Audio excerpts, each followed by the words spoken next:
ও মালাকুল মাউত, আর কে বেঁচে আছে এই মহাবিশ্বে? বল, কেউ আছে নাকি? মালাকুল মাউত বলবে, আল্লাহ কেউ নাই। আপনার কথা মতো মানুষ মারলাম, জিনদের মারলাম, ফেরেশতাদেরও মারলাম, কেউ নাই। একমাত্র শুধুমাত্র আপনি আছেন, আর আপনার হুকুমের গোলাম আমি আজরাইল আছি। সুবহানাল্লাহ পড়েন। কি একটা সময় কাটবে! আল্লাহ আর মালাকুল মাউত ছাড়া কেউ থাকবে না।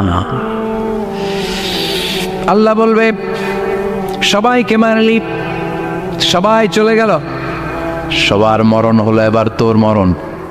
এবার সবাইকে মারলি, এবার তুই একটু মর, তুই একটু মর। কি ভয়ঙ্কর কথা! তুই মর শুনে মালাকুল মাউত কাঁপতে শুরু করবে, খিচুনি উঠে যাবে মালাকুল মাউত। সে বলবে, আল্লাহ সবাই রে মারলাম, আমি মরবো কেন? আমি না মারছি, আমি মরবো কেন? আল্লাহ বলবেন, কুল্লু নাফসিন যায়িকাতুল মাউত। ওরে ভবের রঙ্গ, হবে যে ভঙ্গ, সবই সাধেরই অঙ্গ, তোমার মাটিতে মিলাবে, জন্মিলে মরিতে হবে। ঠিক কি না? কুল্লু নাফসিন যায়িকাতুল মাউত, প্রতিটি আত্মার মৃত্যুর স্বাদ নিতে হবে। Everyone has to take the test of death. মৃত্যুর স্বাদ প্রত্যেককে আস্বাদন করতে হবে। এটা কেমন? ও মালাকুল মাউত, তুমি মেরেছো তো কি হয়েছে? এবার তোমার মরণের পালা, এবার তুমি মরো। এবার মালাকুল মাউত কাঁপতে থাকবে, কাঁপতে থাকবে। আল্লাহ বলবেন, কেঁপে আর কেঁদে লাভ নাই, জান্নাত জাহান্নামের মাঝ বরাবর একটা জায়গা আছে, আরাফ, ওখানে দাঁড়া।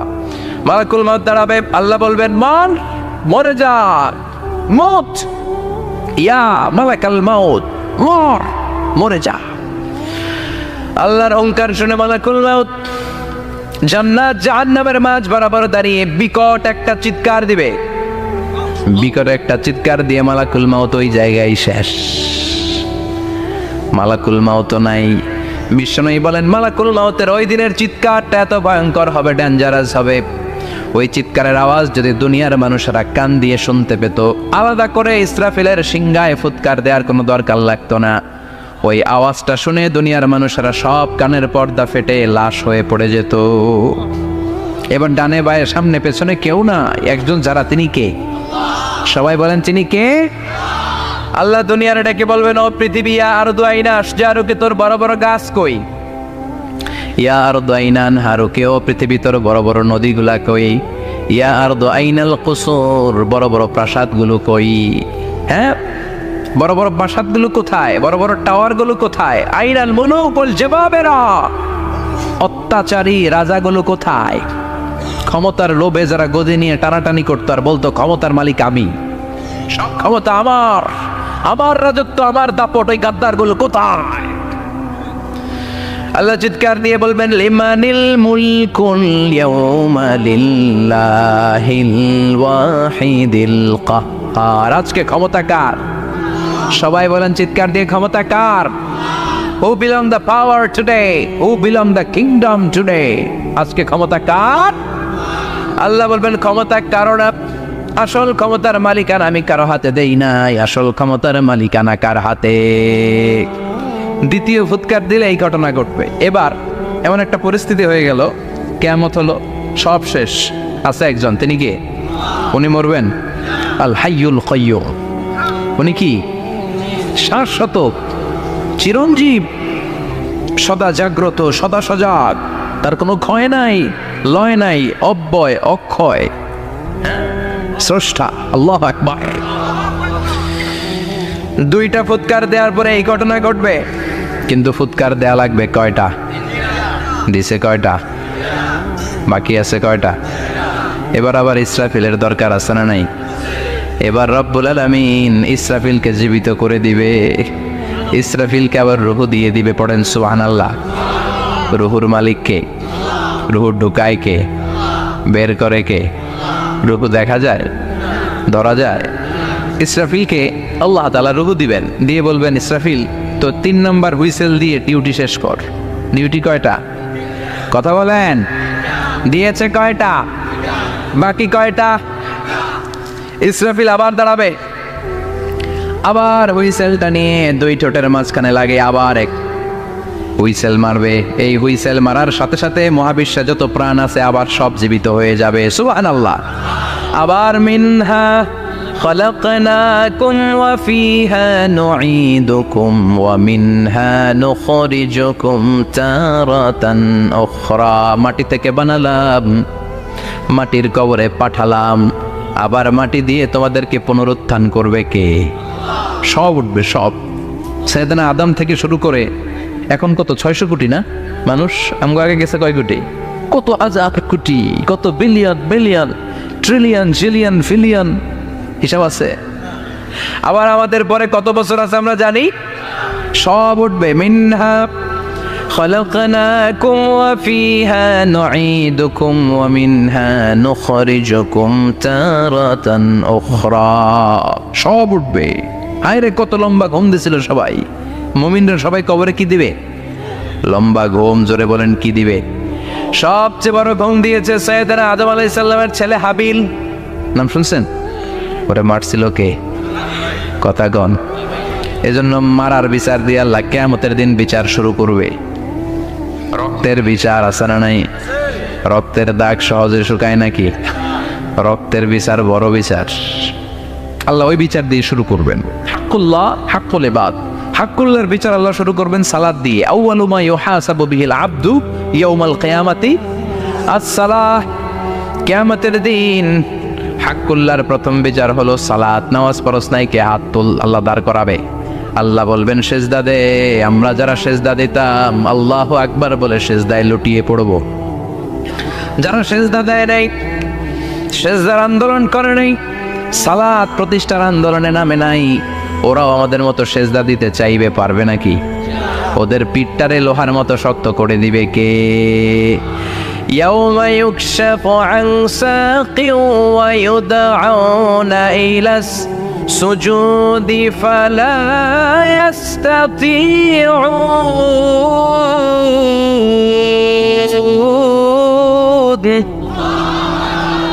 আল্লাহ বলবে সেজদা দে।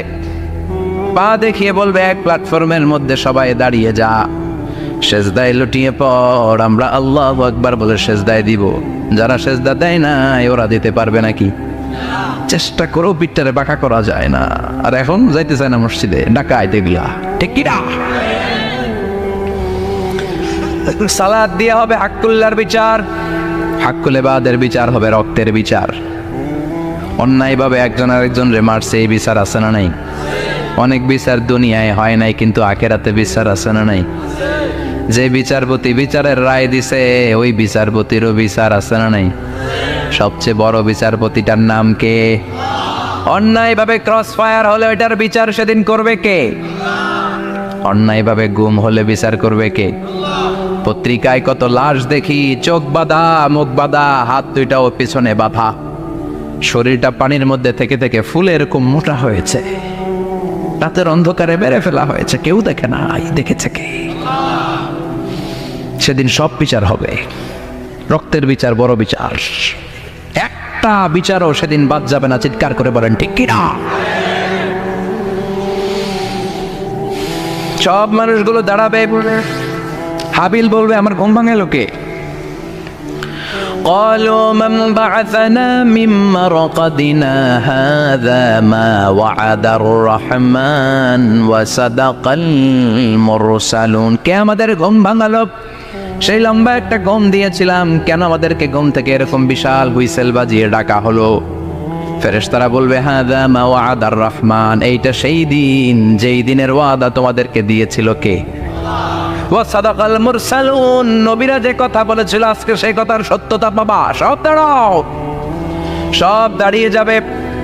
বিশ্বনবী বললেন ইহশারুন নাস ইয়াউমাল কিয়ামাতি হুফাতান উরাতান মুশাতান গুরলা। কিয়ামতের কঠিন দিন মানুষগুলো হুফাতান হয়ে দাঁড়াবে, নগ্ন পদ, পায়ে জুতা নাই। কিয়ামতের দিন যে আমরা দাঁড়াবো, জুতা থাকবে পায়ে? বাটা জুতা, অ্যাপেক্সের জুতা, গলফ পোলো ক্লাব আমেরিকান থাকবে? হ্যাশ পাপিস থাকবে? কিচ্ছু থাকবে না, কিছুই থাকবে না। দাঁড়াও, জুতা ছাড়া দাঁড়াও। নগ্নপদ, আমাদের কারো পায়ে কোনো স্যান্ডেল নেই, জুতা নেই। 2 নম্বরে ওরাতান মানে নেকেড, মানে কি? উলঙ্গ, নোবডি বিলং এনি গার্মেন্ট, কারো কোনো ড্রেস থাকবে না, নেকেড হয়ে আমরা দাঁড়াবো, জন্মদিনের ড্রেস পরে। মা এসে বললেন, নবী এটা কেমন কথা, লজ্জা শরমের বিষয়। জামা ছাড়া মানুষগুলো কি করে দাঁড়াবে, কারো গায়ে কোনো জামা নাই, সবাই naked. Don't they feel any shy, don't they feel any shame? লজ্জা হবে না সেদিন? লজ্জা নাই, শরম নাই? বিষ্ণু বললেন, আয়েশা আজকের দিনটা তুমি যেমন ভাবে কাটাচ্ছ ওই দিন তো এই দিনের মতো না, ওইটা হবে ভয়ঙ্কর দিন, কেউ কাউরে চিনবে। ইয়াউমা ইয়াফিরুল মারউ মিন আখিহি ওয়া উম্মিহি ওয়া আবিহি ওয়া সাহিবাতিহি ওয়া বানিহি লিকুল্লি ইমরিইম মিনহুম ইয়াউমাইযিন শাআনুন ইউগনি। আমি কয়েকদিন আগে এই আয়াতটা পড়ে আবাসা ওয়া তাওয়াল্লা সূরাটার অবাক হচ্ছিলাম। ইয়াউমা ইয়াফিরুল মারউ মিন আখিহি, মানুষ তার ভাই দেখে পালাবে। আমি নিজের সাথে মিলালাম, আমার ছোট ভাইকে দেখে আমি পালাবো? আমাকে দেখে সে পালাবে? ওয়া উম্মিহি ওয়া আবিহি, যেই মায়ের পেটে 10 মাস আমি ছিলাম, যে মা মিয়ার ঘরে না গেলে ঘুমায় না, আমি না খেলে মা খেতে চায় না, আমার জন্য আমার মায়ের প্রাণ, আমার মায়ের জন্য আমার প্রাণ, কত ভালোবাসাবাসী। ওই মা আমাকে দেখে চিনবে না, আমি নাকি আমার মাকে দেখে চিনব না। আমি আমার বাবারে দেখে পালাবো। ছোটবেলা থেকে কোলে পিঠে করে আমার বাবা আমারে মানুষ করলো, বাবাকে কত ভালোবাসি, বাবার সাথে কত ভালোবাসার গল্প, এই বাবারে দেখে আমি দৌড় দিব, বাবা আমারে দেখে দৌড়াবে। ওয়া সাহিবাতিহি ওয়া বানি, সাহিবা মানে প্রিয়তমা স্ত্রী, যার সাথে এত ভালোবাসা এত খুনসুটি, তারে দেখে আমি পালাবো। ওয়া বানি, আমার সন্তান, যেই সন্তানের জন্য আমি আমার জীবনও দিতে রাজি, ঠিক কিনা? সন্তানকে দেখে আমি দৌড়। আব্বু বলে ডাক দিল, আমি চিনব না। আমার মেয়েটা আমারে ডাকলে নাকি আমি চিনব না, আমার মেয়েও আমারে চিনবে না। ইয়াউমা ইয়াফিরুল মারউ মিন আখিহি ওয়া উম্মিহি ওয়া আবিহি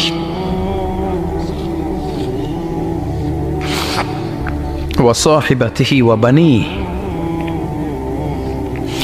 লিকুল্লি ইমরিইম মিনহুম ইয়াউমাইযিন শাআনুন ইউগনি। বিষ্ণু বললেন, আয়েশা সেদিনটা আজকের দিনের মতো নয়, ভয়ঙ্কর একটা দিন হবে। বাবা ছেলেরে চিনবে না, ছেলে বাবার চিনবে না, মা তার মেয়েরে চিনবে না, মেয়ে তার মারে চিনবে না। মা আর মেয়ের ভালোবাসার চেয়ে বড় ভালোবাসা হতে পারে? বাবা ছেলের ভালোবাসার চেয়ে বড় ভালোবাসা? স্বামী স্ত্রীর ভালোবাসার চাইতে বড় ভালোবাসা দুনিয়ায় আছে? স্বামী স্ত্রীরে চিনবে না, স্ত্রী স্বামীকে চিনবে না, বন্ধু বন্ধুরে চিনবে না, ইমাম সাহেব মুসল্লিরে চিনবে না, মুসল্লি ইমাম সাহেবকে চিনবে না, নেতা কর্মীরে চিনবে না, কর্মী নেতাকে চিনবে না, পীর সাহেব মুরিদরে চিনবে না, মুরিদ পীর সাহেবরে চিনবে না। লিকুল্লি ইমরিইম মিনহুম ইয়াউমাইযিন শাআনুন ইউগনি। ও আয়েশা, তুমি পোশাক নিয়ে ব্যস্ত, সেদিন বাবাই তো ছেলেরে চিনবে না, মা মেয়েরে চিনবে না, কেউ কাউরে চিনবে না, সবাই পাগলপনা হয়ে থাকবে। নিজের চোখের পানি, নাকের পানি, নিজের ঘামের পানিতে নিজেই কিয়ামতের দিন সাতরা বেড়ে। আয়েশা, আল্লাহু আকবার। সবাই ক্লান্ত শ্রান্ত পেরেশান, ঘর্মাক্ত ক্ষুধায়, সবাই অস্থির ক্ষুধার্ত। সূর্যটা মাথার একেবারে কাছে চলে আসবে, সূর্যের তেজদীপ্ত তাপে মাথার মগজগুলো ভাতের মাড়ের মতো গলে গলে নাকের ছিদ্র কানের ছিদ্র দিয়ে বেয়ে বেয়ে পড়বে। কেন ইমাজিন, চিন্তা করতে পারে? জিহ্বাটা কুকুরের মতো ঝুলতে থাকবে, নাভির সামনে এসে নাভিস্থল পর্যন্ত জিহ্বাটা ঝুলতে থাকবে। সবার মুখে চিৎকার, ইয়া নাফসি, আল্লাহ বাঁচাও। কানা মিকদারুহু 50,000 সানা, 50,000 বছর হবে কিয়ামতের সেই দিনটা। পাগল হয়ে যাবে, পাগল। আমি মুখোমুখি হতে যাচ্ছি সেদিনের, আপনি মুখোমুখি হতে যাচ্ছেন, আমরা সবাই সেদিনটা দেখতে যাচ্ছি। চিল্লায় কোন ঠিক কিনা? ও আয়েশা, লিকুল্লি ইমরিইম মিনহুম ইয়াউমাইযিন শাআনুন ইউগনি, এমন ভয়ঙ্কর দিন হবে এমন ভয়ানক পরিস্থিতি হবে রে আয়েশা, বাবা মা চিনা যাবে না, পীর সাহেবরে চিনা যাবে না, কেউ কাউরে চিনবে না। আল্লাহ তুমি আমারে বাঁচাও বাঁচাও বলে যে মাথাটা একবার উপরের দিকে করবে, কার গায়ে জামা আছে কার গায়ে জামা নাই সেদিক নজর দেওয়ার সময়টাও কেউ পাবে না রে আয়েশা, ওই নজরই থাকবে না, সবাই দাঁড়িয়ে যাবে। আল্লাহ বললেন কাআন সাফসাফা, লেভেল প্লেইং ফিল্ড আমি করে দিব, লা তারা ফিহা আওয়াজা ওয়ালা আমতা, উঁচু নিচু নাই, একেবারে সমান। কিয়ামতের ময়দানটা কেমন হবে? চিৎকার করে বলেন কেমন হবে? সমান হবে, সবাই দাঁড়াবে। পাগল পড়া হয় আর দাঁড়াতে পারে না। কতক্ষণ দাঁড়াবো আমরা? 50,000 বছর আমাদের দাঁড়িয়ে থাকতে হবে। মানুষ পাগল হয়ে সাইয়েদনা আদমের কাছে যেয়ে বলবে আবাল বাশার, ও সব নবীদের পিতা আদি পিতা, আর তো দাঁড়িয়ে থাকতে পারি না, আল্লাহরে বলেন বিচার কার্য শুরু করতে। এসপার ওসপার একটা হয়ে যাক, হয় জান্নাতি নয় জাহান্নামী, আগে বিচার শুরু করতে বলেন। সাইয়েদনা আদম বলবে আমি পারবো না, কারণ নবীও উম্মত চিনবে না, উম্মত নবী চিনবে। সবার এক জিকির, ইয়া নাফসি, সবার জিকির কি? আরো জোরে বলেন কি জিকির? সেদিন কিন্তু নবীরা উম্মতকে চিনবে না, উম্মত নবী চিনবে না, তাইলে পীর আর মুরিদের তো কোনো সম্পর্কই থাকবে না। চিল্লায় কোন ঠিক কিরা? চিনবে না, কেউ কারো পরিচয় দিতে চাইবে না, ভয়ানক এক পরিস্থিতি। এজন্য এটার বলে কিয়ামতের ময়দান। দুনিয়াতে কোনো ভয়ঙ্কর পরিস্থিতিতে আমরা বলি কিয়ামত, কি বলি? কিয়ামত। সাইয়েদনা আদম বলবে আমি পারবো না, আমার কাছে এসে লাভ নাই, তোমরা নূহ আলাইহিস সালামের কাছে যাও। সাইয়েদনা নূহ বলবে পারবো না, ইব্রাহিম আলাইহিস সালাম বলবেন পারবো না, মূসা আলাইহিস সালাম বলবেন পারবো না, সাইয়েদনা ঈসা আলাইহিস সালামও বলবেন পারবো না। তবে ঈসা আলাইহিস সালাম বলবেন শোনো, এত জায়গায় দৌড়ে যে কোনো লাভ নাই, জায়গা মতন যাও, কাজ হতে পারে। সবাই বলবে কোন জায়গা বলে দেন। সাইয়েদনা ঈসা আলাইহিস সালাম বলবেন আজকের এই কঠিন দিনে আমাদের সবার বিপদ, এই বিপদের দিনে কেউ আল্লাহর সামনে দাঁড়াতে পারবে না একজন ছাড়া, ওনার নাম হলো মুহাম্মাদুর রাসূলুল্লাহ সাল্লাল্লাহু। বিশ্বনবী মাকামে মাহমুদে তখন সিজদায় পড়ে থাকবেন। আমরা খুঁজতে থাকবো বিশ্বনবীকে কঠিন দিনে, বিপদের দিনে নবীকে আমরা মাকামে মাহমুদে পেয়ে যাব। বিশ্বনবী সিজদায় পড়ে থাকবেন আর কাঁদতে থাকবেন। 50,000 বছর ওনার সিজদাটা লম্বা হবে। এই 50,000 বছর আমাদের জিকির হবে ইয়া নাফসি ইয়া নাফসি, আল্লাহ আমারে বাঁচাও। আর এই 50,000 বছর বিশ্বনবী জিকির করবেন ইয়া উম্মতি ইয়া উম্মতি, আল্লাহ আমার উম্মতকে বাঁচাও, আমার অনুসারীদেরকে বাঁচাও, আমার পেয়ারা উম্মতদেরকে তুমি মাফ করে দাও। বিশ্বনবীর কান্না আল্লাহ আর সহ্য করবেন না। সবাই যে বলবে ও নবী, সব নবীদের কাছে ব্যর্থ মন নিয়ে ফিরে এলাম, আপনি কিছু করেন। আল্লাহ বলবেন নবী আর কাঁদবেন না, আপনার কান্না আমার সহ্য হয় না, আপনি মাথা তোলেন, একটু তোলেন মাথা। এরপর আসাক নবী মাথা তোলেন। সাল তুতা, আমার কাছে কি চাইবেন বলেন আমি দেই। ওয়াশফা তুশাফা, শাফাত করেন। নবী যার জন্য সুপারিশ করবেন, তবে তাদের জন্য সুপারিশ করা হবে যারা দুনিয়ার বুকে কোনো বেদাত তৈরি করে নাই। বিশ্বনবী যা যা শিখিয়েছিলেন ইসলামটারে ওইভাবে মেনেছে, নতুন কিছু ঢুকায় নাই। এদের জন্য বিশ্বনবী দাঁড়িয়ে সুপারিশ করা শুরু করে দিবে। কবুল করবে কে? ওয়াশফা তুশাফা, নবী সুপারিশ করেন, আমি কবুল করে নেব। বিশ্বনবী দাঁড়িয়ে বলবেন মাবুদ লিকুল্লি নবিয়্যিন দাওয়া মুস্তাজাবা, এই দুনিয়াতে সব নবীকে আপনি স্পেশাল একটা দোয়া করার অনুমতি দিয়েছেন, দোয়াটা করলেই কবুল করে নিয়েছেন। আর ওই স্পেশাল দোয়াটা দুনিয়ার সব নবীরা দুনিয়ার বুকেই করেছে, একমাত্র আমি করি নাই। সুবহানাল্লাহ বলেন। ওয়া ইন্নী আখতাবিউ দাওয়াতি শাফাআতান লিউম্মতি ইয়াউমাল কিয়ামা, আমি আমার দোয়াটা কিয়ামতের এই কঠিন দিন আমার গুনাহগার উম্মতের জন্য রেখে দিয়েছি। বিশ্বনবী তখন সুপারিশ করতে শুরু করবেন। চিৎকার করে পড়েন আল্লাহু আকবার। এই কিয়ামতের ঘটনার বর্ণনা নকশা এই সূরার মধ্যে এঁকে দিয়েছে কে? চিল্লায় বলেন কে? এরপরে আল্লাহ বললেন ফাআম্মা মান ফাকুলাত মাওয়াজিনুহু ফাহুয়া ফি ঈশাতির রাদিয়াহ ওয়া আম্মা মান খাফফাত মাওয়াজিনুহু ফাউম্মুহু হাওিয়াহ ওয়া মা আদরাকা মা হিয়া নারুন হামিয়া। পড়েন আল্লাহু আকবার। সবাই আমরা দাঁড়িয়ে যাব, বিশ্বনবী সুপারিশ শুরু করবেন, বিচার শুরু হয়ে যাবে। فأما من ثقلت موازينه فهو في عيشة راضية। বিশাল আল্লাহ বিচার কার্যক্রম শুরু করবেন, মিজানের পাল্লা বসাবেন। কি বসাবেন?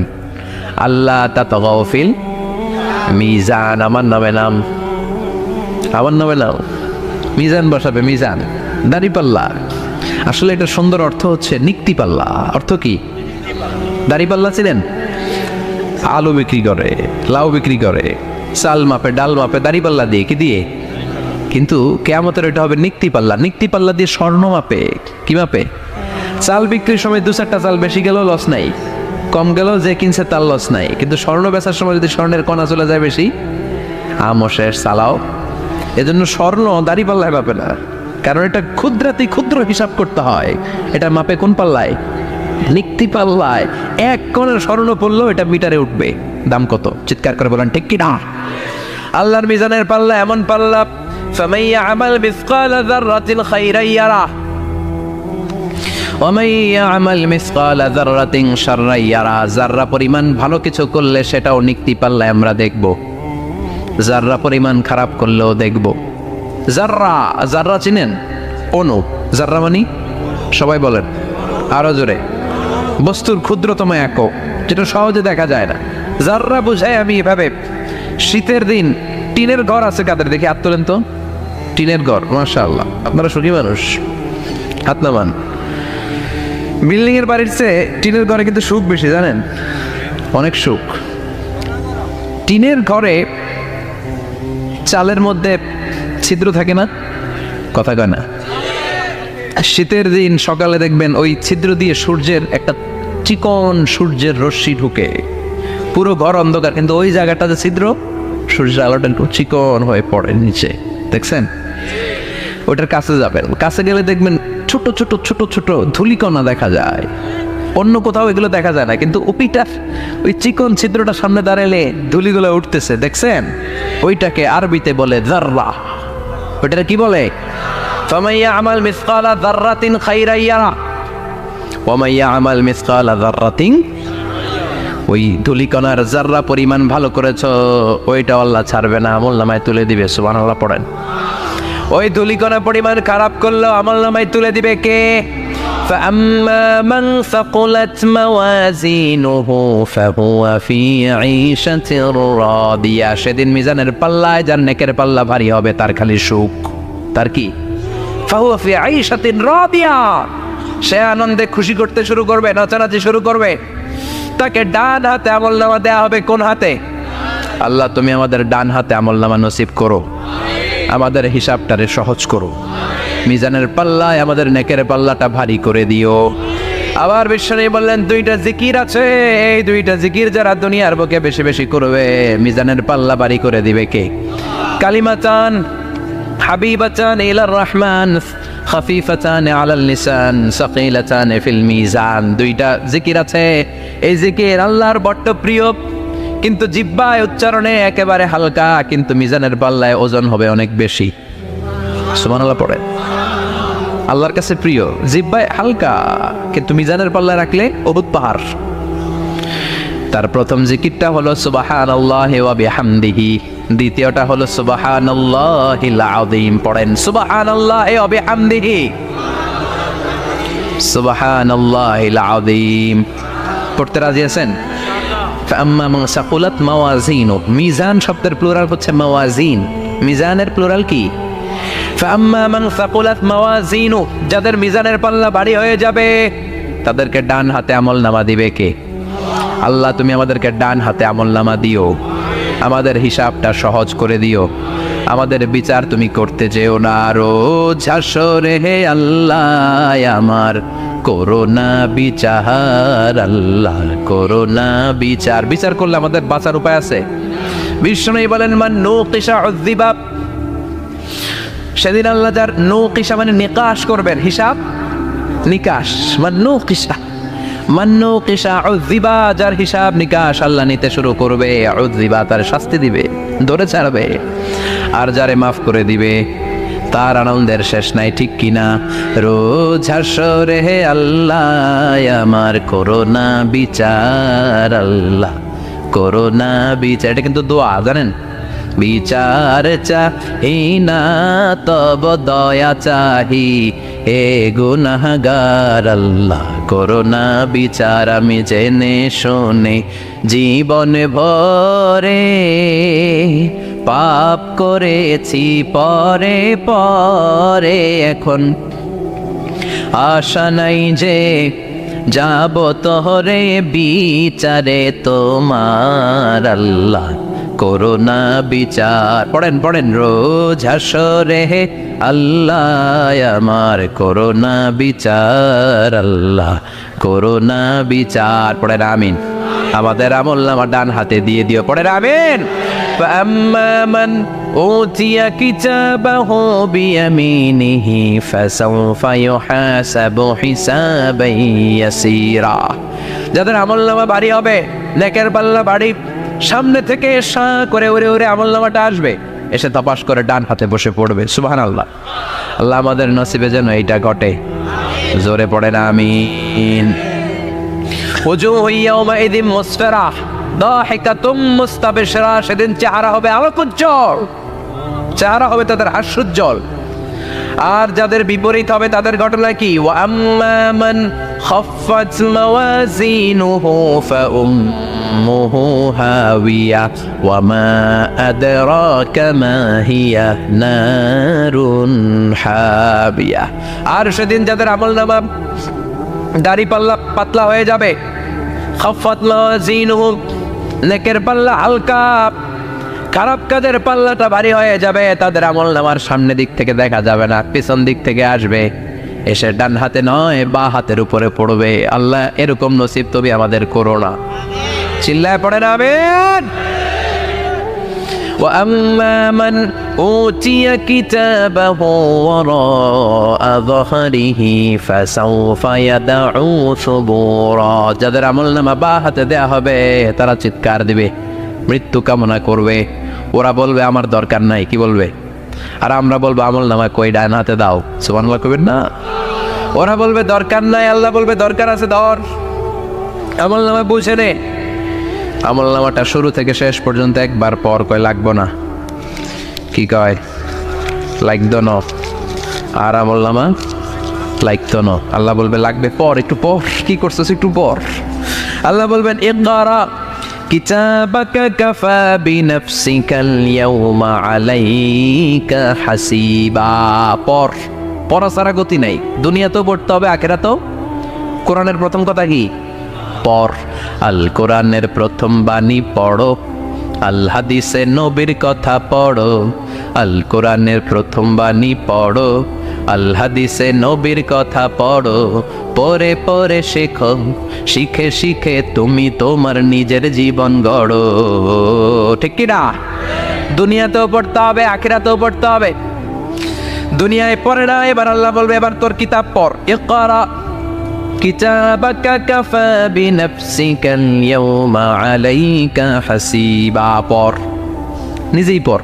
পড়ে তুই একটু নাম্বার দে, 100তে নাম্বার দে। হোমিয়া নিজের খাতা নিজে দেখা যায় না? স্যারও যেমনি দেখতে পারে, আমিও দেখতে পারি। যে এ প্লাস পাবে ও পরীক্ষা দিয়েই বুঝে আমি এ প্লাস, বুঝে না? কথা বলেন। আর যেটা গোল্লা পাবে, কি পাবে? কি কন, গোল্লা নাকি লাড্ডু গুড্ডু? আমার মেয়ে খাওয়ার সময় বলে বাবা আমি ফার্স্ট, তুমি লাড্ডু গুড্ডু। আপনারা বলেন তো যে লাড্ডু গুড্ডু পাবে সে নিজেই বুঝে সে লাড্ডু গুড্ডু। আর যে গোল্ডেন এ প্লাস পাবে সে নিজেই বুঝে গোল্ডেন এ প্লাস। এবার আল্লাহ বলবে তুই একটু পর, আমি নাম্বার পরে দিই, আগে তুই একটা নাম্বার দে। সুবহানাল্লাহ কইবেন না? ইকরা কিতাবাকা কাফা বিনাফসিকাল ইয়াউমা আলাইকা হাসিবা। পর, পরে সে অবাক হয়ে যাবে, কারণ যাররা যাররা সব আছে না নাই? কথা কন। লা ইগাদিরু সাগীরাতান ওয়ালা কাবীরাতান ইল্লা আহসাহা। ছোট হোক বড় হোক যা যা করেছে আমলনামায় আছে না নাই? সালাম দিয়েছে ওইটা আছে, ভালো কাজ করেছে ওইটা আছে, মানুষের মাইট দিয়েছে ওইটা আছে না নাই? জুলুম করে অন্যের জমি খাইছে আছে না নাই? পরকীয়া প্রেম করছে আছে না নাই? সমাবেশে বোমা মারছে আছে না নাই? ভোট ডাকাতি করছে আছে না নাই? এটাও আছে। সব থাকবে, সব পার পাওয়া যাবে না। যাররা যাররা আল্লাহ সব তুলে দিবেন। চিৎকার করে বলেন ঠিক কিনা? নাফরমান বলবে আল্লাহ এটা আমি করি নাই, কি বলবে? আপনার ফেরেশতা ভুল করে আরেকজনের আমলনামা আমারে দিছে। পরীক্ষায় কিন্তু এরকম হয়, বাংলাদেশে এরকম হয় না? আরেকজনের নাম্বার 32, আমি পাবো 80, আমার দিয়েছে 32, আছে না নাই? আল্লাহটা কি এরকম হবে? কথা কন। দুনিয়ায় কার কার এরকম হয়েছে আরেকজনের খাতা আপনার ভাগে পড়ছে? হাত তোলেন। নাই কেউ? হয়েছে, অনেকেরই হয়েছে, আমারও হয়েছে। আরেকজনের খাতা আরেকজনের নাম্বার ভুলে পরে ক্লেম করার পরে আবার নাম্বার পাওয়া যায়, কিন্তু আল্লাহর খাতায় কি ওলট পালট? কথা কন। আমলনামা ওনার, ওইটা আমারে দিবে ফেরেশতারা, এটা হইতে পারে? চিৎকার করে বলেন হতে পারে? তাহলে প্রথমে আমরা জানলাম যে নবীদের কাছে ওহির সূচনা, বিশেষ করে রাসূল সাল্লাল্লাহু আলাইহি ওয়াসাল্লামের কাছে ওহির সূচনা হয়েছিল স্বপ্নের মধ্যে দিয়ে। এরপর আমরা জানলাম নবীদের স্বপ্ন নিছক স্বপ্ন নয়, এটা ওহির অন্তর্ভুক্ত। এই পর্যায়ে আমরা জানবো যে বিশ্বাসীদের জন্য, যারা মুমিন, তাদের জন্য স্বপ্নের গুরুত্ব কতটুকু।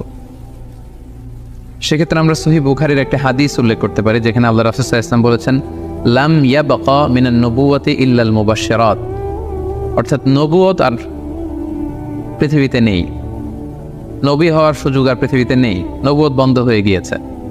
কিন্তু আল্লাহ তাআলার পক্ষ থেকে মুবাশশিরাত কিন্তু বন্ধ হয়নি, মুবাশশিরাত আসবে। সাহাবা জিজ্ঞেস করলেন, ওমাল মুবাশশিরাত, হে আল্লাহ রাসূল, মুবাশশিরাত কি? আল্লাহ রাসূল সাল্লাল্লাহু আলাইহি ওয়াসাল্লাম বললেন, আর রুইয়া আস-সালিহা, মুবাশশিরাত হচ্ছে সত্য স্বপ্ন। বিশ্বাসীরা যখন রাত্রিবেলা সত্য স্বপ্ন দেখবে, বিশ্বাসীদের জন্য সত্য স্বপ্ন বা সুন্দর স্বপ্ন নিছক স্বপ্ন নয়, এটা আল্লাহ তাআলার পক্ষ থেকে গ্ল্যাড টাইডিংস, সুসংবাদ হতে পারে, অথবা সতর্ক করা হতে পারে।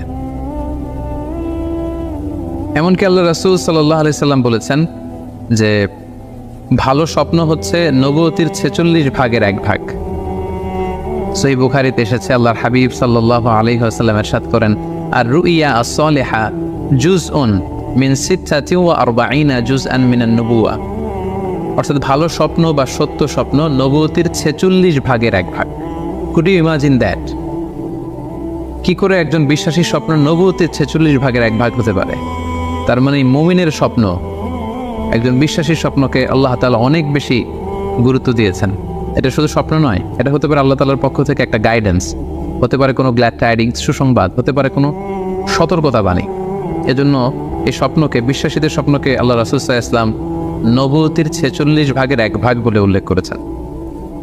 কেন তিনি বিশ্বাসীদের স্বপ্নকে নবুয়তির 46 ভাগের 1 ভাগ বলে উল্লেখ করলেন? এর কারণ হচ্ছে, আমরা জানি যে আল্লাহ রাসূল সাল্লাল্লাহু আলাইহি সাল্লাম তিনি নবী হয়েছিলেন কত বছর বয়সে?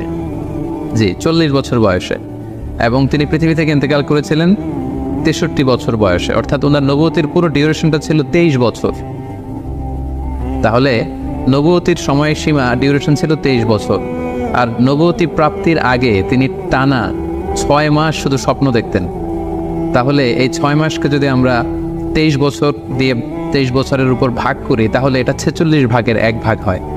এবং সে কারণে আল্লাহ রাসূল সাল্লাল্লাহু আলাইহি সাল্লাম সত্য স্বপ্নকে নবুয়তির 46 ভাগের 1 ভাগ বলে ঘোষণা করেছেন।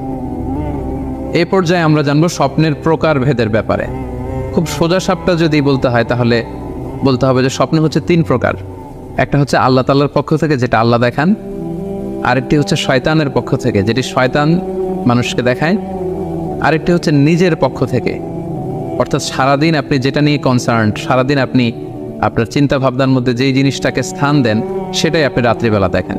অর্থাৎ দিনের বেলা হয়তো কেউ খেলাধুলা নিয়ে খুব ব্যস্ত, সে খুব ফুটবল পছন্দ করে, সারাদিন ফুটবল খেলে, দেখা যাবে যে রাতের বেলাও সে স্বপ্নে দেখছে যে সে ফুটবল খেলছে, অথবা স্টেডিয়ামে যে সে ফুটবল খেলা দেখছে। দিনের বেলা হয়তো সে বাজারে যে ব্যবসা বাণিজ্য করে, রাতেও হয়তো দেখা যাচ্ছে সে যে জিনিসপত্র কিনছে, দরদাম করছে, সেটা তার পক্ষ থেকে।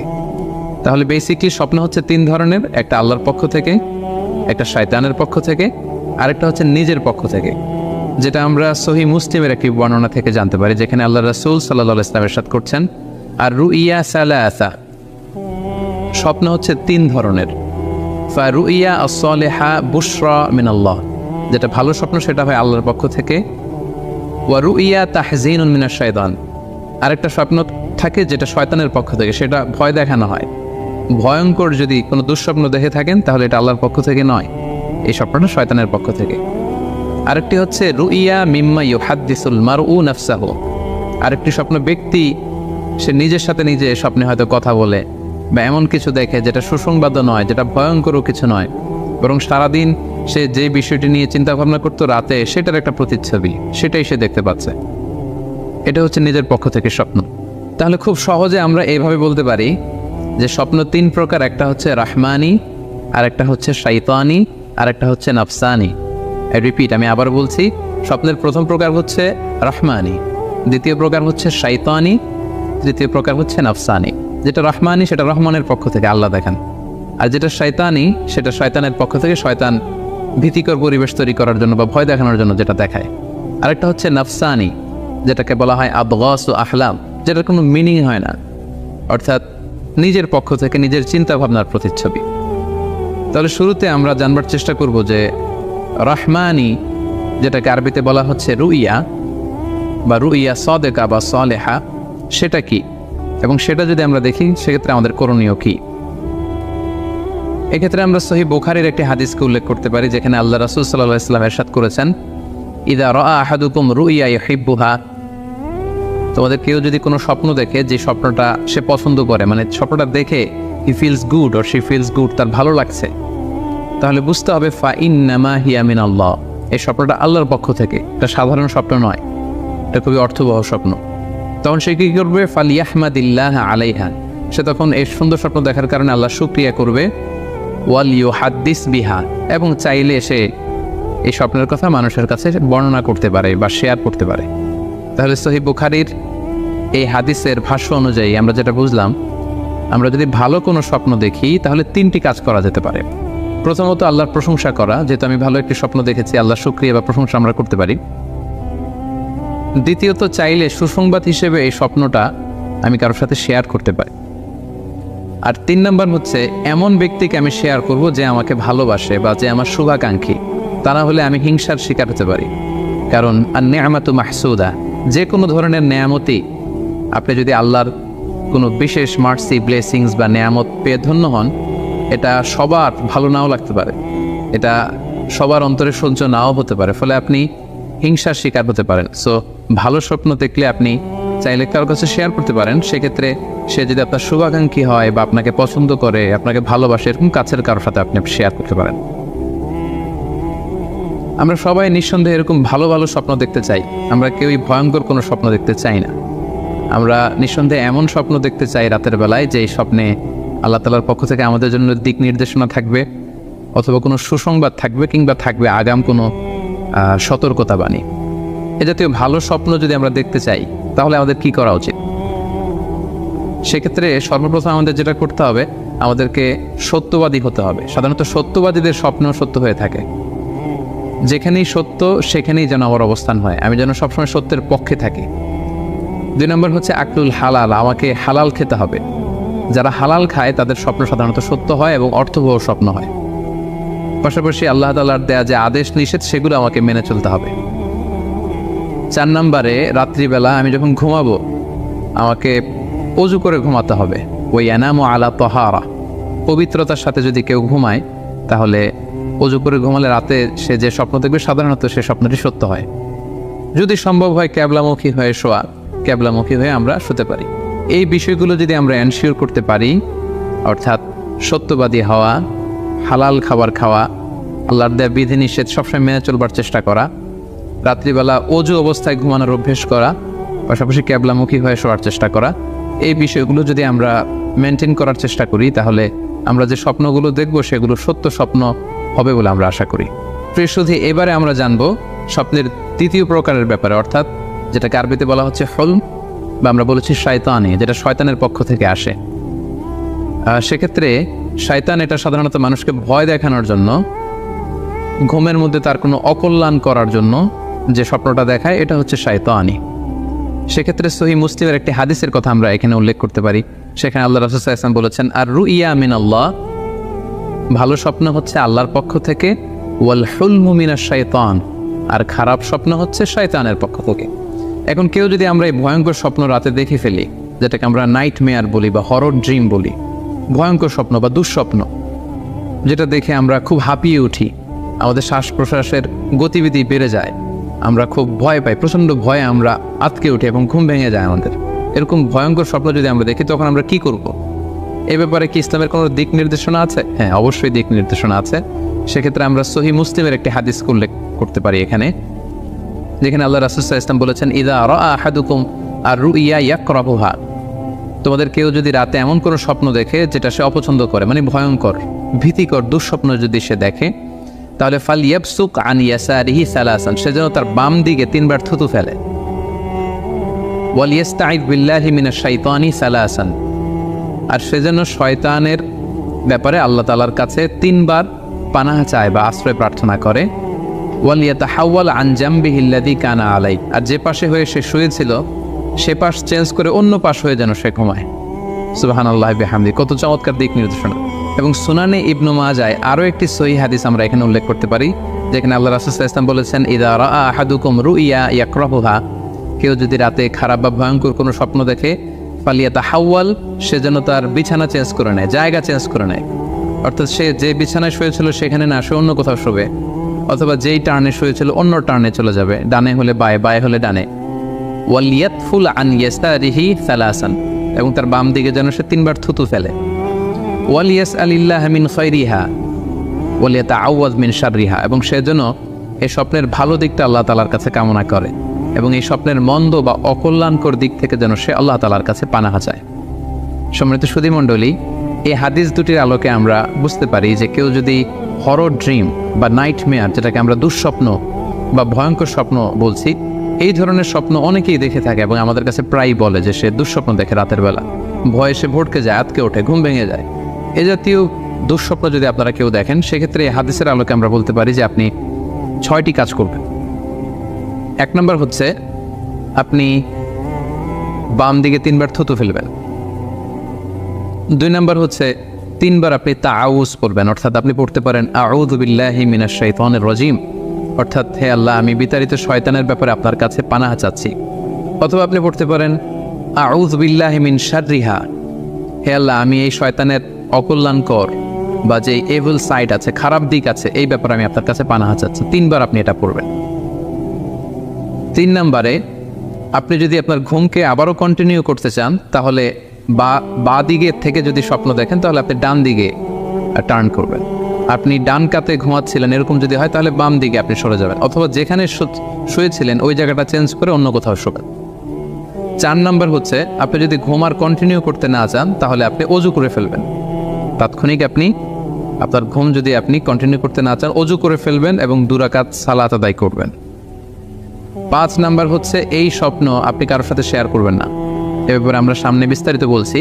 ভয়ঙ্কর স্বপ্ন দেখলে সাধারণত কারোর সাথে শেয়ার করবেন না। যদি শেয়ার করতে হয়, তাহলে প্রলিফিক স্কলার, ভালো আলেম, যার এলেম আছে, যার আমল আছে, এরকম লোক, কিংবা আপনার ওয়েল উইশার যারা আছে, আপনার শুভাকাঙ্ক্ষী, এরকম কারোর সাথে শেয়ার করতে পারেন। 6 নাম্বার, যদি সুযোগ হয় আপনি কিছু চ্যারিটি করে যেতে পারেন, দান করে যেতে পারেন, কারণ সাদাকাতু তারুদ্দুল বালা, দান করলে, চ্যারিটি করলে এটা মানুষের বিপদ বা বালা মুসিবতকে দূর করে দেয়। এ পর্যায়ে আমরা শুনবো স্বপ্নের 3 নম্বর প্রকারের ব্যাপারে, অর্থাৎ যেটাকে আমরা বলেছিলাম আদগাস আহলাম বা নাফসানি। এটা আল্লাহ তাআলাও দেখান না, যেটা শয়তানও ভয় দেখানোর জন্য দেখায় না, বরং এটা আমার চিন্তা ভাবনার প্রতিচ্ছবি। এটা সাধারণত অর্থহীন স্বপ্ন আমরা বলে থাকি, এটার কোনো অর্থ হয় না, বা আমার কল্পনা প্রসূত স্বপ্ন। সারাদিন আমি যেটা নিয়ে ভাবি, যেটা নিয়ে আমি কনসার্ন বা টেন্সড, ওইটাই আমি রাতের বেলায় দেখছি। এ জাতীয় স্বপ্ন যদি আমরা দেখি, তাহলে এই স্বপ্নের কোনো অর্থ নেই, এটাতে কোনো দিক নির্দেশনা নেই, এটা সাধারণত অর্থহীন এবং কল্পনাপ্রসূত স্বপ্ন হয়ে থাকে। এই স্বপ্নের কোনো ব্যাখ্যা হয় না। সম্মানিত সুধী, এ পর্যায়ে আমরা জানবো যে কোন স্বপ্নের ব্যাখ্যার প্রয়োজন হয় এবং কোন স্বপ্নের কোনো ব্যাখ্যার প্রয়োজন হয় না।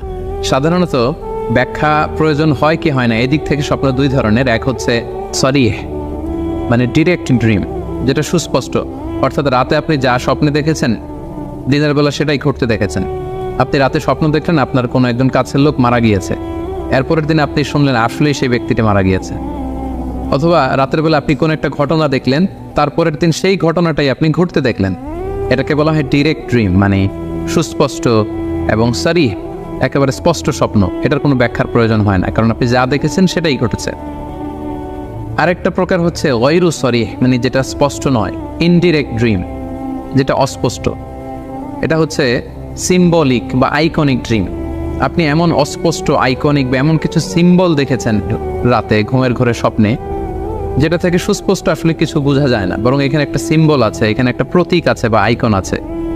এই জাতীয় যে স্বপ্নগুলো আছে সাধারণত এগুলোর ব্যাখ্যার প্রয়োজন হয়, যেহেতু আপনি বুঝতে পারছেন না যে এটা দিয়ে আসলে কি বোঝানো হচ্ছে।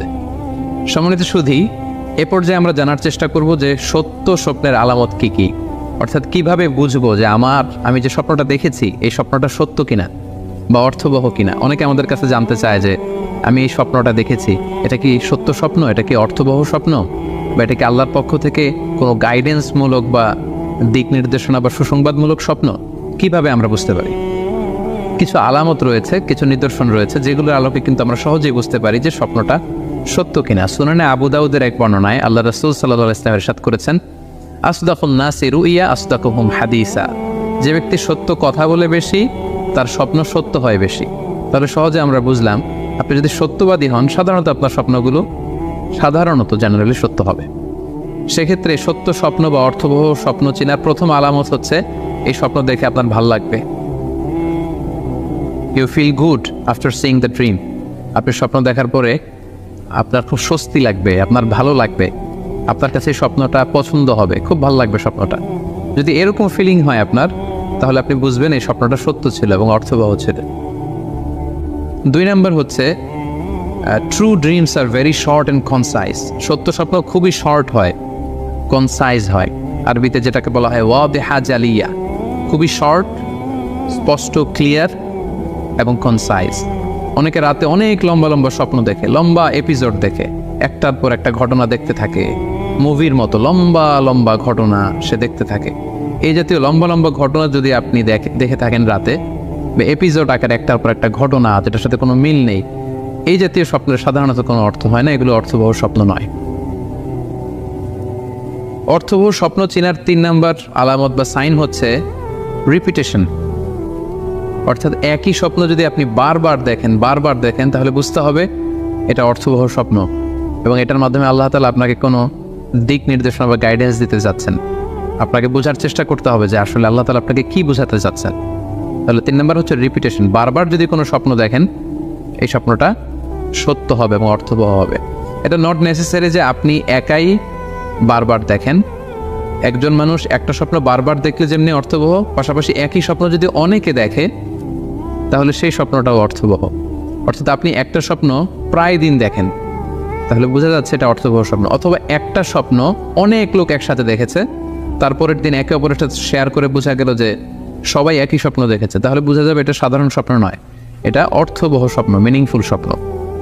যেমন এক্ষেত্রে আমরা লাইলাতুল কদরের একটা হাদিসের কথা উল্লেখ করতে পারি। সহিহ বুখারীতে এসেছে, রমাদান মাসে সাহাবারা স্বপ্ন দেখলেন, অনেক সাহাবা একসাথে স্বপ্ন দেখলেন যে ওনাদেরকে বলা হচ্ছে রমাদানের শেষ দশকের শেষ 7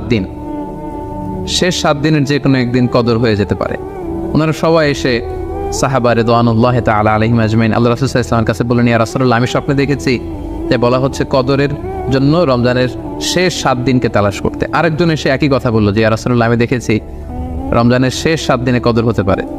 তো এরকম অনেক সাহাবা যখন আল্লাহ রাসূল সাল্লাল্লাহু আলাইহি ওয়াসাল্লামের কাছে এসে এই ঘটনা বলল, তখন আল্লাহ রাসূল সাল্লাল্লাহু আলাইহি ওয়াসাল্লাম বললেন, আরা রুইয়াকুম কদ তাওয়াতাআত ফিস সাবঈল আওয়াখির, যে আমি দেখতে পেলাম যে তোমাদের স্বপ্নটা রমজানের শেষ 7 দিনের ব্যাপারে ঐকমত্য হয়েছে। একই ধরনের স্বপ্ন তোমরা সবাই দেখেছো, তাই তোমরা রমজানের শেষ দশকের শেষের 7 দিনে কদর তালাশ করো। রমজানের শেষ দশকের শেষ 7 দিনে কদর হয়ে যাওয়ার সম্ভাবনা বেশি। সেই বুখারীর এই হাদিসের আলোকে কিন্তু আমরা বুঝতে পারলাম যে একটি স্বপ্ন, একই ধরনের ঘটনা যদি অনেকে দেখে তাহলে এটা অর্থবহ। পাশাপাশি এই ক্ষেত্রে আমরা আজানের হাদিসটি উল্লেখ করতে পারি। আমরা এখন নামাজের আগে যে আজান দেয়া হয়, শুরুর দিকে কিন্তু সাহাবাদের আজানের পদ্ধতি জানা ছিল না। তখন সাহাবারা আল্লাহ রাসূল সাল্লাল্লাহু আলাইহি ওয়াসাল্লামের সাথে কনসাল্ট করছিলেন যে কিভাবে আজান দেওয়া যায়, অর্থাৎ কিভাবে ঘোষণা দেওয়া যায় সালাতের জন্য। একজন সাহাবা বলল, আমরা আগুন জ্বালিয়ে দিব, আগুনের ধোঁয়া দেখে মদিনার সবাই বুঝবে যে এখন সালাতের সময়, সো সবাই চলে আসবে। আরেকজন বলল, না, প্রতিদিন আগুন জ্বালানো এটা নিরাপদ না, বরং আমরা খ্রিস্টানদের মতো বেল বাজিয়ে দিব, একজন বেল রিঙ্গার রাখবো, যে ঘন্টা বাজালে ঘন্টার আওয়াজ শুনে খ্রিস্টানদের মতো চার্চে যেন লোকজন আসে, বাকিরা সবাই নামাজ পড়তে চলে আসবে। তো এক একজনের এক এক পরামর্শ শুনে আল্লাহ রাসূল সাল্লাল্লাহু আলাইহি ওয়াসাল্লাম কোনো সিদ্ধান্তে আসতে পারলেন না। তারপরের দিন একজন সাহাবা চমৎকার একটি স্বপ্ন দেখলেন। তিনি স্বপ্নে দেখলেন, ওনার নাম হচ্ছে আব্দুল্লাহ ইবনে জাইদ ইবনে আব্দে রব্বি। উনি স্বপ্নে দেখলেন যে একজন লোক, খুব সম্ভবত ফেরেশতা হবেন, তার গায়ে দুইটা সবুজ রঙের জামা এবং তার হাতে বেল, ঘণ্টা। তখন তিনি ওনাকে জিজ্ঞেস করলেন, আপনি কি ঘণ্টা বিক্রি করেন? তখন স্বপ্নে সেই লোকটি বলল, ঘণ্টা দিয়ে তুমি কি করবে? তো সাহাবী বললেন যে ঘণ্টা দিয়ে আমরা নামাজের জন্য আহ্বান করব। তো স্বপ্নে সেই সবুজ কাপড় পরিহিত লোক বলল যে ঘণ্টার চাইতেও যদি চমৎকার একটা আইডিয়া তোমার সাথে শেয়ার করি, সেটাকে তুমি শুনবে? সাহাবী বললেন, হ্যাঁ শুনবো। তখন তিনি বললেন, ঘণ্টা না বাজিয়ে তোমরা উঁচু একটা জায়গায় দাঁড়িয়ে আল্লাহু আকবার, আল্লাহু আকবার, আল্লাহু আকবার, আল্লাহু আকবার, আশহাদু আল্লা ইলাহা ইল্লাল্লাহ, আশহাদু আন্না মুহাম্মাদুর রাসূলুল্লাহ, এই বাক্যগুলো তোমরা বলবে। এই বাক্যগুলোর মধ্যে দিয়ে আল্লাহর বরত্বের ঘোষণা হবে, রাসূল সাল্লাল্লাহু আলাইহি ওয়াসাল্লামের রিসালাতের ঘোষণা হবে, মানুষকে চমৎকার বাক্যে নামাজের দিকে ডাকাও হবে, ফলে লোকজন নামাজেও চলে আসবে। এই চমৎকার কথা শুনে সাহাবা তো অবাক হয়ে গেলেন, ওনার ঘুম ভেঙে গেল। উনি সকালবেলা আল্লাহ রাসূল সাল্লাল্লাহু আলাইহি ওয়াসাল্লামের কাছে এসে পুরো ঘটনা শোনালেন যে একজন লোককে আমি দেখলাম হাতে ঘণ্টা, আমি বললাম ঘণ্টা কিনবো সালাতের আহ্বানের জন্য, তিনি আমাকে এই কয়েকটা বাক্য শিখিয়ে বললেন ঘণ্টা না বাজিয়ে এই বাক্যগুলো দিয়ে আহ্বান করলে কেমন হয়। আল্লাহ রাসূল সাল্লাল্লাহু আলাইহি ওয়াসাল্লাম এই স্বপ্নের কথা শুনে তিনি অভিভূত হলেন। তিনি বললেন, তুমি ঠিকই দেখেছ, তুমি সঠিক স্বপ্ন দেখেছ। যেহেতু বেলালের কণ্ঠ খুব দরাজ, বেলালকে ডাকো, আমাদের ঘণ্টাও বাজানোর দরকার নেই, আগুন জ্বালানোর দরকার নেই, বেলালকে বাক্যগুলো মুখস্থ করিয়ে দাও। বেলাল মসজিদে নববীর পাশে দাঁড়িয়ে আওয়াজ করে এই আজান দিবে, এই ঘোষণা দিবে। এই আজান শুরু হলো। বেলাল রাদিয়াল্লাহু তাআলা আনহু একটা উঁচু জায়গায় দাঁড়িয়ে আল্লাহু আকবার, আল্লাহু আকবার বলে তিনি আজান দিতে শুরু করলেন। এই বাক্যগুলো শুনে সাইয়েদনা ওমরে ফারুক দৌড়াতে দৌড়াতে আল্লাহ রাসূল সাল্লাল্লাহু আলাইহি ওয়াসাল্লামের কাছে আসলেন। এসে বললেন, ইয়া রাসূলুল্লাহ, বেলাল এই বাক্যগুলো কোত্থেকে শিখেছে? গত রাতে তো আমি দেখেছি যে আমাকে একজন লোক বলেছে যে তোমরা এই বাক্যগুলোকে ব্যবহার করে লোকজনকে সালাতের জন্য আহ্বান করো। আল্লাহ রাসূল সাল্লাল্লাহু আলাইহি ওয়াসাল্লাম শুনে অবাক হলেন। অর্থাৎ ওই সাহাবী ঠিক যেমন স্বপ্ন দেখেছেন, ইসলামের দ্বিতীয় খলিফা সাইয়েদনা ওমরে ফারুক রাদিয়াল্লাহু তাআলা আনহু উনিও একই স্বপ্ন দেখেছেন। তার মানে একই স্বপ্ন যদি একাধিক লোকজন দেখে থাকে, সেটা যেমনি অর্থবহ, আবার আপনি একাও যদি একই স্বপ্ন বারবার দেখেন, সেটাও অর্থবহ। আমরা আজান যে কিভাবে ইন্ট্রোডিউস হলো মুসলিম কমিউনিটির মধ্যে, এই হাদিসের আলোকে বুঝতে পারি যে কোনো স্বপ্ন আপনি বারবার দেখলে বা অনেকে একই স্বপ্ন দেখলে সে স্বপ্নটা অর্থবহ হবে। অর্থবহ স্বপ্ন দেখার 4 নম্বর সাইন হচ্ছে শেষ রাতের স্বপ্ন সাধারণত অর্থবহ হয়, অর্থাৎ লাস্ট 1/3 অফ দ্য নাইট, রাতের শেষাংশে যদি আপনি ফজরের আগ দিয়ে যে স্বপ্নটা মানুষ দেখে, সাধারণত এই স্বপ্নটা অর্থবহ হয়, এটা সত্য স্বপ্ন হয়। কারণ এই টাইমে আল্লাহ তাআলা প্রথম আকাশে নেমে আসেন বা মনোনিবেশ করেন এবং ডাকতে থাকেন, কার রিজিকের দরকার আমি রিজিক দেব, কার অর্থের দরকার আমি অর্থ এর ব্যবস্থা করে দেব, কার কি দরকার আমার কাছে চাও, অসুস্থরা আমি তাদেরকে সুস্থ করে দেব। সো ওই টাইমে আল্লাহ তাআলার বিশেষ একটা রহমত পৃথিবীতে নেমে আসে, ফলে শেষ রাতের স্বপ্ন সাধারণত অর্থবহ স্বপ্ন হয়। পাশাপাশি হাদিসে এসেছে যে কিয়ামতের আগ দিয়ে মুমিনরা যে স্বপ্নগুলো দেখবে, এই স্বপ্নগুলো সাধারণত অর্থবহ হবে। অর্থাৎ কিয়ামতের একেবারে আগ মুহূর্তে যখন মুসলমানরা খুব স্ট্রাগল করবে, মুসলমানরা যখন খুব বিপদে থাকবে, তখন মুসলমানদের যে স্বপ্নগুলো তারা রাতের বেলা দেখবে, এগুলো মিথ্যা হবে না, বেশিরভাগ স্বপ্নই সত্য হবে, অর্থবহ হবে। যেটা আমরা সহিহ বুখারীর একটা হাদিস থেকে জানতে পারি, যেখানে আল্লাহ রাসূল সাল্লাল্লাহু আলাইহি ওয়াসাল্লাম ইরশাদ করেছেন, ইযা ইফতারাবা যামানু লাম তাকাদ রুইয়াল মুমিনি তাকযিব, অর্থাৎ কিয়ামতের সময় যত ঘনিয়ে আসবে, কাছাকাছি আসবে, মুমিন বা বিশ্বাসীদের স্বপ্ন ঠিক তত সঠিক হতে থাকবে। মুমিনদের তখনকার স্বপ্ন বেশিরভাগই সত্য হবে, সেটা মিথ্যা হবে না। তাহলে এই হাদিস থেকে আমরা জানলাম কিয়ামতের আগ দিয়ে মুমিনরা যে স্বপ্নগুলো দেখবে, এগুলো সত্য হবে, অর্থবহ হবে। এই পর্যায়ে আমরা জানবার চেষ্টা করব যে স্বপ্নের ব্যাপারে কিছু ইসলামিক দিক